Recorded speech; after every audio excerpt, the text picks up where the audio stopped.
અમરેલી જિલ્લા મહેસૂલ કર્મચારી મંડળ સાથે મોટા લીલિયા મામલતદાર કચેરીમાં મહેસૂલ વિભાગના અધિકારીઓ દ્વારા રાજ્ય સરકારની વિવિધ માંગણીઓના કોઈ નિર્ણય ન આવતા જિલ્લા મહેસૂલ કર્મચારી મંડળના આદેશ મુજબ મોટા લીલિયા મામલતદાર કચેરીમાં મહેસૂલ વિભાગના અધિકારીઓ દ્વારા કાળી પટ્ટી ધારણ કરી વિરોધ નોંધાવ્યો હતો. સાથે લીલિયા તાલુકાના આવતા અરજદારોને આ ધોમધકતા તાપમાં પોતાના કામ માટે કોઈ મુશ્કેલી ન પડે તેને ધ્યાનમાં રાખી અરજદારોના કામ પણ શરૂ રહે તેવી રીતે લીલિયા તાલુકા મામલતદાર કચેરીમાં મહેસૂલ વિભાગના અધિકારીઓ દ્વારા રાજ્ય સરકાર સામે પોતાની માંગણીઓ માટે કાળી પટ્ટી ધારણ કરીને વિરોધ નોંધાવ્યો હતો. ગુજરાત રાજ્ય મહેસૂલી કર્મચારી મહામંડળને આદેશ મુજબ અમરેલી જિલ્લા મહેસૂલી કર્મચારી મંડળ દ્વારા જે આદેશ થયેલ હતો એ મુજબ મહેસૂલી કર્મચારીઓના લાંબા સમયથી પેન્ડિંગ પ્રશ્નો બાબતે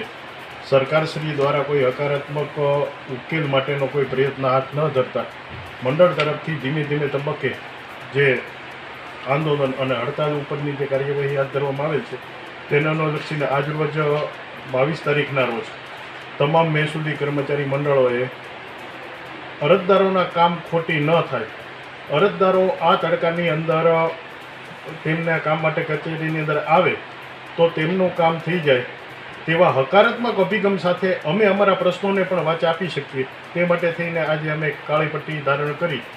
અને સરકારશ્રીને વિરોધ નોંધાવવા માટે થઈને અમે એક આંદોલન શરૂ કરેલ છે.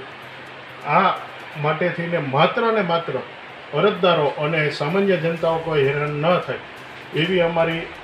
અપેક્ષા અને ઈચ્છા સાથે સરકારશ્રીને પણ અમે એક વિનંતી કરીએ છીએ કે અમારા પ્રશ્નો પ્રત્યે ધ્યાન આપે, બરાબર, અને આગામી સમયની અંદર જો અમારા પ્રશ્નોનો હકારાત્મક નિકાલ નહીં આવે તો અમે આનીથી જલદ આંદોલન પણ કરશું. તે બાબતની નામદાર સરકાર વિનમ્ર ધ્યાન લે તેવી અમારી વિનમ્રતા. અશોક મડવર સાથે CN24 ન્યૂઝ અમરેલી. હવે જુઓ દેશ દુનિયાની તમામ ખબરો તમારી આંગળીના ટેરવે. ઉઠાવો મોબાઈલ અને ગૂગલ પ્લે સ્ટોર પરથી ડાઉનલોડ કરો અમારી CN24 ન્યૂઝ મોબાઈલ એપ.